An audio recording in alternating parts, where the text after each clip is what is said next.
So for the hydrangea leaf, I'll start with a green Gumpaste.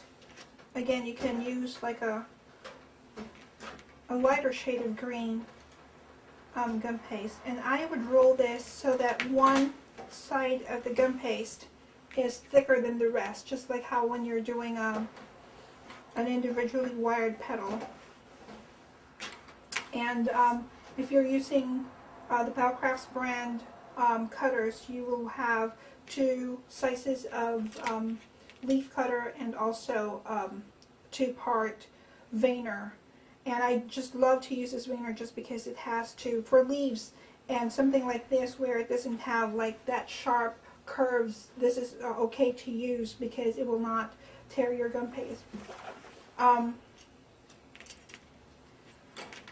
If you're using a two-part veiner, you have to cut your Gumpaste first before veining it. If you're using a one-part veiner, of course you're going to vein it first before you cut it. For this instance, I will cut it first, and again I'm just going to press that cutter and basically shake it back and forth so I end up with a clean cut. There we go.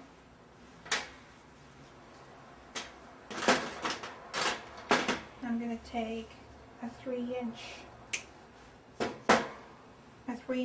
number 26 floral wire, and I am not going to hook it this time. I'm just going to brush it a little bit with a little bit of gum glue.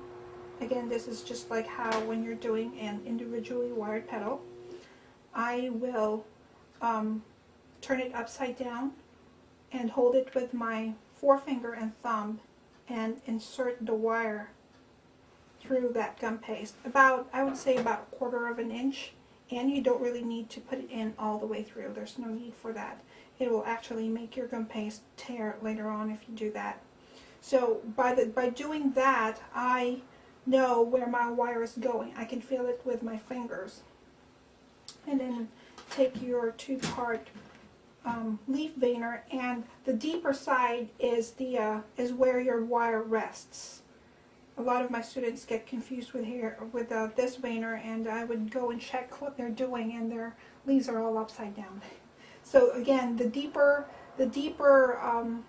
side is where your wire rests. So that's the bottom, and then you just put the second part and just go and rock back and forth just to make sure that you have an even veining on your petal, or on your leaf, I would say. And I would take that leaf. If, say for example, you did not get the center veining all the way to the tip, you can just take your needle tool and basically redraw that line all the way to the tip of your leaf. So easy fix. Then take your ball tool again, just like how you're doing it with the petal, just outline that side of the leaf with a ball tool so that you don't erase your veining. So thin it all the way to where your wire is. There we go. And then again, I'm just going to use my egg crate. I love this former. My egg crate foam former, and I would shape the leaf right there and let it dry. You may want to like fold it. Actually, after you've ball tooled the sides of it, you may want to fold it in half just to be sure that you still have that pointy tip of your petal. So I'll take my foam former and just dry the leaf right there, however you want it to dry it. Okay, so here I have a leaf that's already been dried for about 24 hours.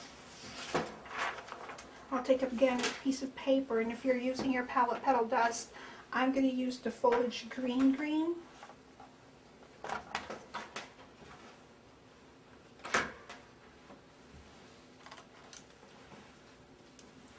And brush the center of the leaf with a deeper green.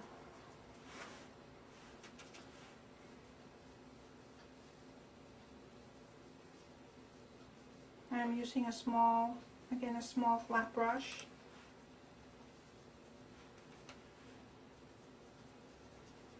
And I'm using a darker shade of green. You can use foliage green,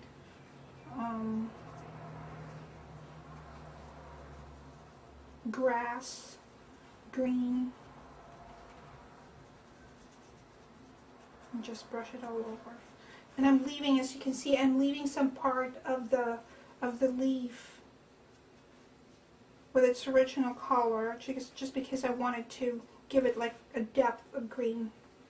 Then I can also use some lime green or a lighter shade of green and brush it on the side of the leaf.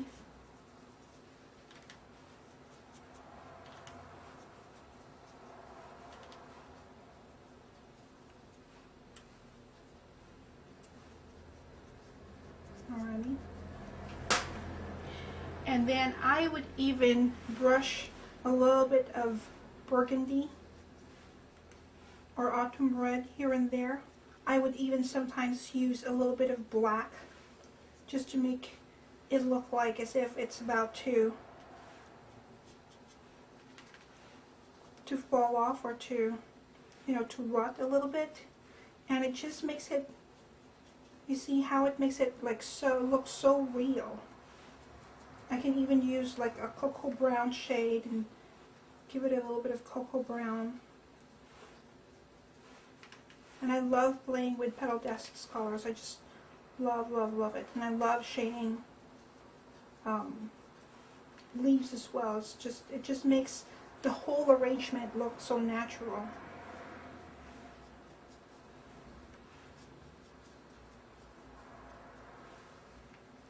Maybe a little bit more black right here.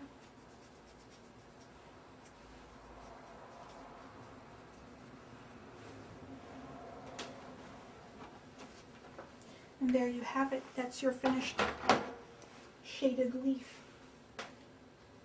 If you wanted to make this shiny, since most leaf are shiny, and you really wanted shiny, not just, dewy, kind of like what the petal or pearl dust does, you can brush this with a little bit of edible lacquer. You take some edible lacquer, mix it with a little bit of vodka or any clear alcohol that you may have, and then use the cheapest brush that you have, because if you use edible lacquer on your project, more than likely you won't be able to use that brush anymore.